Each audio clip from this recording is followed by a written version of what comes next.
Welcome back, everybody, to the Pokemon SoulSilver playthrough. This is part 50, and we're hopping right on the bike and back to the Poke Center because I forgot to do one thing all the way after beating Misty, which, well, to be honest, I didn't really do much after that, but still, I forgot to move UMAD back to the team because, unfortunately, Blah was only here for Surf and nothing more. I hate to say it, but I know it kind of seems like I was using Blah, but no, Blah was definitely helpful. I appreciate Blah very much. So, but yeah, this is UMAD time. Blah had her screen time for quite a while, actually. Alright, so we're going to be switching out with UMAD because, well, UMAD deserves it. I totally forgot about you, buddy. And please don't eat my head because, you know, I forgot to switch you back. Alright, so we're moving on to Route 8, I believe. That is correct, sir. Route 8. And if anybody's familiar with this is just a trainer route with just a small little patch of grass. And there's three biker guys. Apparently there's the Kanto Pokemon Federation, or the KPF. Yeah, they're thinking about making their own wrestling organization. And they haven't really gotten off the ground because all they seem to have is generic poison-type Pokemon. So yeah, we're going to have UMAD taking them out with Aqua Tail and or Waterfall. And while that's happening, I might as well get to some shoutouts because honestly, I don't really get to them as often as I should. So Godzilla337 says, my best memory of Pokemon is when I was in 2nd grade and I caught a Zapdos! Exclamation point. I was so happy with myself. My friend, who was older than me and I looked up to, could not catch it. Asked me to catch it for him. And I did. It was an amazing feeling. My favorite Pokemon is Feraligatr. Well, that's always nice. You know, one of those feel-good sort of memories. Yes, a Flareon. See, it's kind of a problem because I have, like, this one water-type Pokemon. It's called Gyarados, and, yeah. See, that's what happens when you only have one Flareon. And, you know, since we've already seen one of them, kimono girls, sorry, I had something stuck in my throat. We're going to be moving on to the third of the biker gang. And I believe one of them said something about the police shut down their underground activities, which is apparently the reasoning for the tunnel that goes from under Celadon City being out for some reason. Or no, the one that goes under Saffron City from Celadon to Lavender Town. Forgot about that. I knew Celadon City had like something to do with it. Anyway, we're getting TM41 Torment. It's an okay move, but not really so much. Oh, yeah, okay, yeah, I'm with the nerd guy. How does the magnet train work? Well, you're a super nerd. I would expect you to know lots about how machines and electronics work. But instead, you have a crappy Grimer. So I'm going to go read another shout-out because you're not worth my time. Lightning Alive 82 says, I remember in Pokemon Red when I got my Charmander and I thought it was Mewtwo. So I thought Tackle was the best move ever. Now, see, there's kind of a problem with that. I mean, you got Charmander here. It's kind of a small, red, sort of lizardy Pokemon. He's got fire, like, at the end of his tail. Then you got Mewtwo. He's a very tall, sort of purplish cat-looking thing with two necks. Yeah, two very different Pokemon. I don't know how you can get them confused. But apparently Lightning Alive 82 did. So anyway, we got a double team battle with Mo and Lulu. Every time I see the word or the name Mo, I think, you know, Moe, you know, the whole Japanese stereotype for, you know, the sort of like innocent characters, if anybody knows about that. I cannot get over that when I see that name, Moe, yeah. So Moe. So, got Crobat, Bats of Video Games, and Fluffer doing a double team attack here. Bats of Video Games using that fancy cross poison, which I use that heart scale for to get back. And yeah, it's definitely one hell of a move. Taking down that C-Dot. Although, to be honest, C-Dot's not that really powerful a Pokemon. But both C-Dot and Lotad, first ones of the playthrough. So that's why this ain't being sped up. And of course, Fluffer, you know, just doing Mega Drain, sucking health out of the Pokemon. Yeah. Alright. So, another, now, yeah, I figured I might as well just let Fluffer finish him off. Nintendo ETC says, when I was younger, about 7 or so, I hated Pokemon. Wow. Blasphemy. But I loved Yu-Gi-Oh! So much. Until one day, my sister's friend, who was around 15 years old, came over to my house with a big deck of Pokemon cards.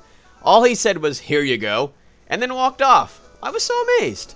He just gave them to me for absolutely no charge. Ever since then, I have been in love with Pokemon and everything about it. Smiley face. Well, I mean, I would hope so, because, you know, not just take the cards and go, screw these, and throw them away. It's good that you actually appreciated the gift. You know, I mean, that was interesting. Still, anyway. Good old Yu-Gi-Oh! I love Yu-Gi-Oh! It's definitely different. But, you know, Pokemon and Yu-Gi-Oh! Definitely, you know. I, honestly, because I was a fan of Pokemon and like, when I was getting into Yu-Gi-Oh! I couldn't understand why, like, some of my friends who, like, really liked Pokemon, why they didn't like Pokemon, or why they didn't like Yu-Gi-Oh! Why they couldn't get into it. I was like, you know, it kind of is the same, you know, you got, like, battling going on, and, you know, like, especially if you like the card game, because I love trading card games, okay, this is, like, one of my biggest things. But still, like, Yu-Gi-Oh! Was, like, it did it for me. I remember when it came out when it first came out, and people were just like, oh, this is watered down Magic the Gathering, but, no, I mean, in some ways it was similar to Magic the Gathering, but it was definitely different. Like, with Magic the Gathering, I don't know, I just could not get over that. I mean, I couldn't understand it. I didn't know how it worked, and I didn't feel like learning, so screw it. I just went with Yu-Gi-Oh! It was simpler. Alright. So that gentleman gave me actually $9,000. Now, why couldn't he give me over $9,000? See, that would have been an interesting sort of like meme thing to put into the game. Yeah. Yeah. Putting memes in the game. You know, like that guy with the one that translated Pearl and Diamond and Platinum. The one that, yeah, Something Awful Forms. The one that put like those internet memes in and stuff. Calling people noobs and pro and like hacks and all that stuff. That was unique, I gotta say. I wonder how did he even get that job? I mean, that's interesting. Is he sort of like a freelance translator? Is he sort of like, or did he like sign up or like apply for it? I mean, that's interesting that, you know, somebody from, you know, such like a well-known forum would actually get a job, you know, doing translations for the Pokemon games of all things. Anyway, so now we gotta go to since the electricity's back on, you know, we're doing all sorts of crazy stuff. I gotta go to the Lavender radio tower and talk to this guy. I was actually confused because I didn't know who to talk to. And you gotta talk to this random director who just happens to be just standing there in the middle of nowhere. And he will give you the expansion card to listen to the Kanto radio programs, and that is very important for the next order of business that we need to take care of. Which, of course, is not actually go to the Pokemon Center, but that was just a quick little side trip. So we're heading on over to Vermilion City, and after heading to Vermilion City, we're going to be quickly moving our way to the eastern side of it. You know, interesting, because Saffron City, going to the eastern side, it seems like we're just doing like the eastern quadrant here. Yeah, look at me using fancy big words. Man, I am so hungry, I can't even think straight. Alright. I just figured I'd throw that out there. Oh, hello. How you doing? Seems like a very fat Pokemon. Now, so anyway, once you get the expansion card, you definitely don't want to go into the bag to check what Pokeballs you have, because that would make too much sense. Just blindly go into this battle, just making sure that, you know, you don't have any Pokeballs at all. And definitely not making sure what Pokemon is up first, because that's not important at all. I mean, just put like a level 5 Pidgey in first. It doesn't really matter, you know. You're just grinding anyway. And so then, definitely do not go into the Pokegear. And definitely don't tune to the radio. And it took me actually forever to find the Pokeflute channel. And don't tune to that. And definitely after you do that, after you don't do that, don't talk to Snorlax. Because it'll wake up, and it'll sit on you. Yeah, look at him. Look at him sitting there, being all fat. Ah, good old Snorlax. Alright, so we're going to be actually trying on the Snorlax. Now, to be quite honest, I was sort of half trying. Like, part of me just really did not care if I got this Snorlax or not, because I don't really have much usage for Snorlax. It's not really one of those Pokemon that I decided on using. But yeah, of course, like, he would decide to do rollout, okay? And because he also has the leftovers, then that sort of screws me over as well. Now, I don't know if he has thick fat, but for some reason, he doesn't seem to be being paralyzed at all. And I was under the impression that if like a Pokemon has thick fat, it wouldn't get paralyzed at all. So I don't know what was going on there. Either this Snorlax was like really lucky, or just I didn't understand the ability. But still, yeah, that spelled disaster for Citizen Zap. 3 rollouts in a row, and since they get progressively stronger, oh duh, Citizen Zap just did not have the strength to carry on. So we're gonna be having I had to think about this. And do I switch to Red Ranger and sort of do like the assist thing, or do I switch to Fireball and sort of tank? No, let's just switch to Fluffer and just hope for the best. Oh, that's right, because yeah, Leech Seed would definitely counteract the leftovers, so that makes sense. And then yeah, Rollout, and because Fluffer is half flying,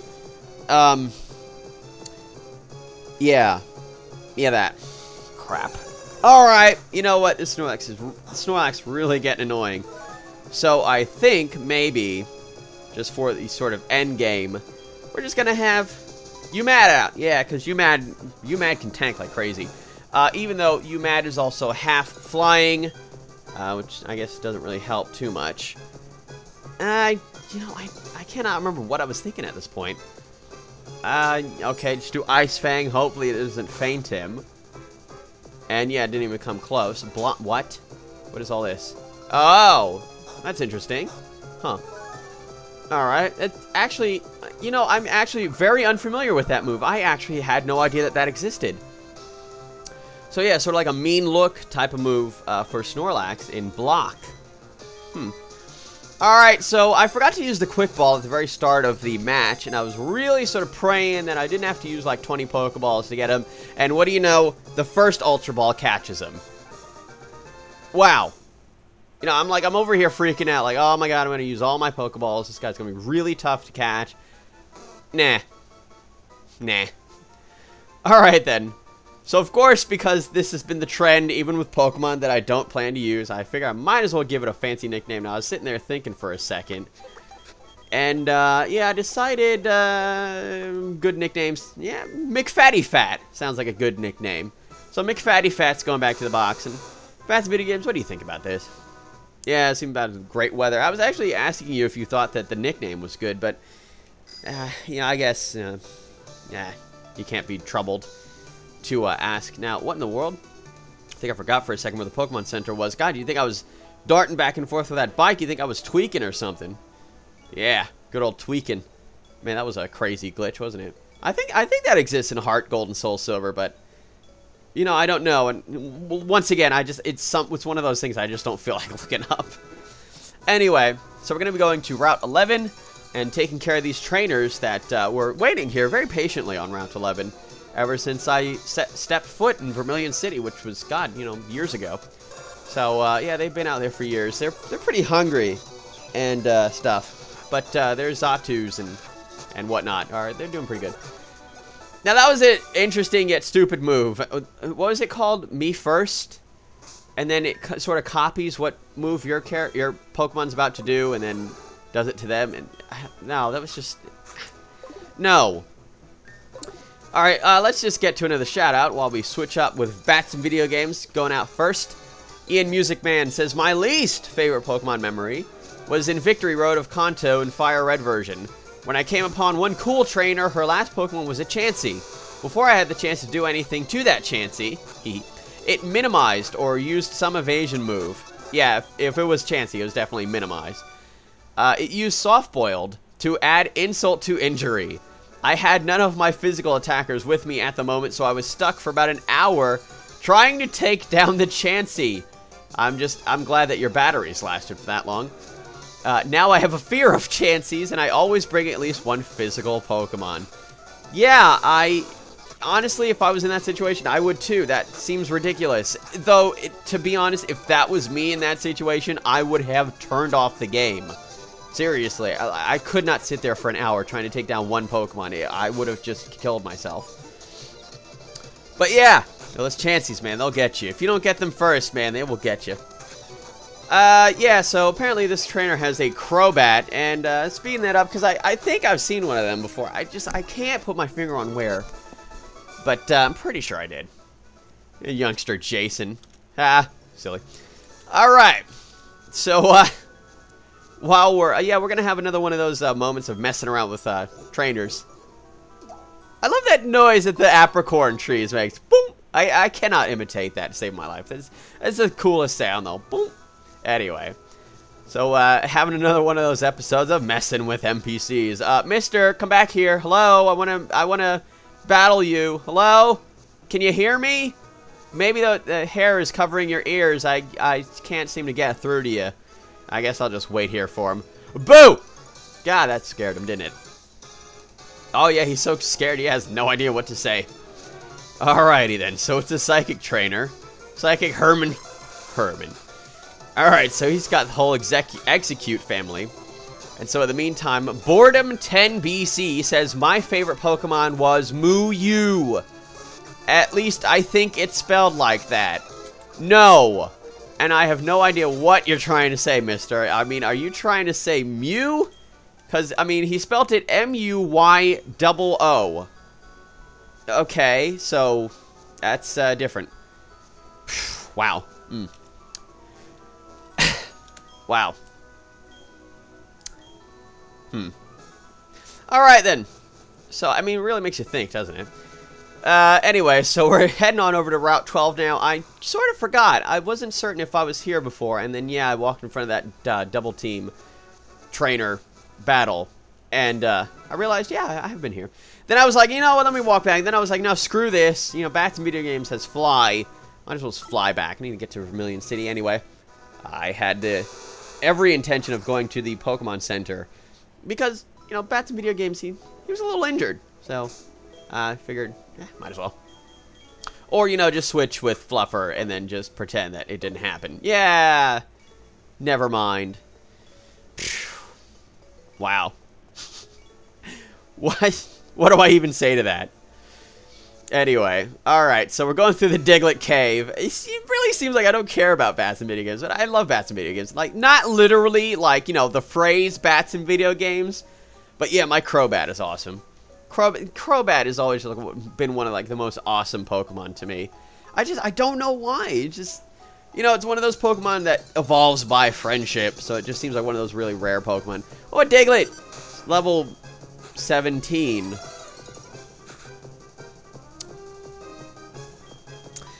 Needless to say, I was very disappointed, and so, you know what, I was like, screw this. If all these Pokemon are going to be level 17, I might as well just stop. And use a Repel 5 minutes later. Yeah, and then I sort of forgot. Yeah, there it is. Okay. Yeah, we're good to go. Man, Anyway, it really kills me how low level the wild Pokemon in Kanto are. Because, seriously, like, to do any sort of grinding, you'd have to go back to Victory Road. And that's altogether very inconvenient. So yeah, now we're on Route 2, very close to Pewter City and the Viridian Forest, and by association, Viridian City. And another pink apricorn. Or I was going to say another apricorn, but still, might as well just be technical about this. Now, there was a house that I didn't just barge into. I figured I might as well be nice about it and just see what's going on over here. Nah, and then I figured I'd kick the door down. Bam! Who's here? Give me some stuff! Oh my good nuggets. Who says that? No! You are weird, and I just can't get it. Seriously, I can't wait to get out of here. And now that I think about it, you'd think that, you know, the NPCs, they're so used to people just barging into their house. Now, they figured I might as well be as weird as I possibly can. That'll get them out of my house. That's actually a foolproof plan. I like that. Crazy NPCs. Alright, hopping on the bike and heading on down. Whoop, whoop. And to this gatehouse. And look, there's aid from Professor Elm. Or Oak. Both. Either one. Alright, and he gives me this Sacred Ash, which I believe works the same as a Max Revive. Oh, revive all... Oh, it revives your entire party. Yeah. Yeah. Alrighty. Interesting. I like that. Alrighty. Very broken, I must say. Thank God there's like one. I think there's actually two in the game. I believe the other one that you can get is from Ho-Oh. And, yeah, getting elixirs and checking on, like, where I was meant to go next, because I was kind of confused. So while I'm being confused, I might as well just shout out Snackman54, who says, I remember in Diamond, my skunk tank new explosion. I was about to beat her, as her last Pokemon was Spiritomb. I believe her is Cynthia. My Skuntank was also my last Pokemon left. My finger slipped, and I clicked explosion, and I think you know what happened. Yeah. So anyway, you know, imagine if that could happen, like, not in real life, but like, you know, say like in the show, or like the anime or something. Whoops, my finger slipped. I didn't mean to do that attack. And Cynthia's just, you know, can I do a do-over? And Cynthia's just like, alright. Go back to the last save. That'd just be really awkward. Anyway, that's it for this part of the Pokemon SoulSilver playthrough. Join me part 51, where we'll be having Fluffer doing stuff and smelling a nostalgically familiar scent. Well, since this is Fluffer, you know, I don't think I want to know. See you all next time.